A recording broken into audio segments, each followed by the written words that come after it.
Hello everyone, তোমরা কেমন আছো? তো দেখো, আজকে আমি সকাল সকাল ব্রেকফাস্টের মেনু শেয়ার করব। এখানে আমি আলু আর গাজরগুলোকে কেটে নিয়েছি, আর এখানে আটা নিয়েছি, আটার মধ্যে নুন দিয়ে দিয়েছি। তারপর এখানে গরম জল নিয়েছি আটা মাখার জন্য, আর এখানে কড়াই বসিয়ে কড়াইতে তেল দিয়েছি। এখন কালিজিরা ফোড়ন দিয়ে তারপর সবজিগুলোকে আমি দিয়ে দেব। সবজিগুলো দিয়ে তারপর একটু ভালো করে নেড়ে তারপর 1 চামচ নুন দিয়ে দেব। নুনটা দিয়ে একটু নেড়ে তারপর কিছু সময়ের জন্য আমি ঢেকে দেব। আর এদিকে আমি আটাটাও মেখে নেব।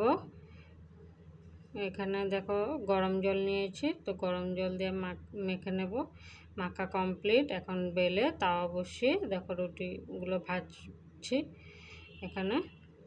আর এখানে কড়াইটা ঢাকনা খুলে একটু হলুদ দিয়ে দিয়েছি। হলুদ দিয়ে একটু ভালো করে নেড়ে দেব। এদিকে আমি এই সাইডে রুটিগুলো বানিয়ে নিচ্ছি, ছেলের স্কুলের টিফিন দেব, তার জন্য রুটি আর গাজর আলু ভাজা করছি। তো আমার ভাজা কমপ্লিট, এখানে রুটিও কমপ্লিট হয়ে গেছে আমার। তারপর এখানে দুপুরের জন্য আমি ডাল বসিয়েছি কুকারে, মুগ ডাল, আর এখানে ভাত বসিয়েছি। আর এখানে সব সবজি কেটে নিয়েছি, এটা মিক্স সবজি একটা করব, তার জন্য কড়াই বসিয়ে তারপর কড়াইতে তেল দিয়েছি। তেলটা গরম হয়ে গেছে, এখন 5 ফোড়ন দেব।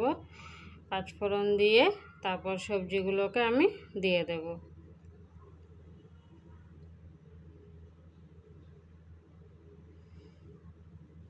সবজিগুলো দিয়ে আমি এখানে চেরা কাঁচা লঙ্কা দিয়েছি কয়েকটা, আর নুন দিয়েছি। নুন দিয়ে ভালো করে নেড়ে তারপর ঢেকে দেব আমি।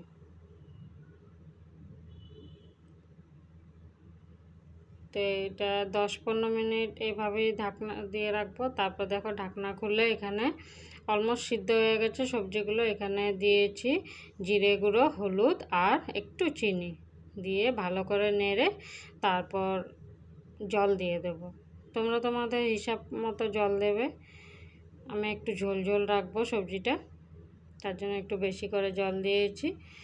জল দিয়ে একটু নেড়ে তারপর আবার একটু সময়ের জন্য ঢেকে দেব, যাতে ভালোভাবে সব সবজিগুলো সিদ্ধ হয়ে যায়। তো এটা আমি 10 মিনিটের মতো ঢেকে রেখেছিলাম। এখন ঢাকনা খুলে দেখো আমার সবজিগুলো হয়ে গেছে। এখন এটা নামিয়ে নেব। তোমাদের আমার ভিডিওগুলো কেমন লাগছে অবশ্যই কমেন্ট করবে। Thank you so much. সবাইকে আমার অনেক ভালোবাসা।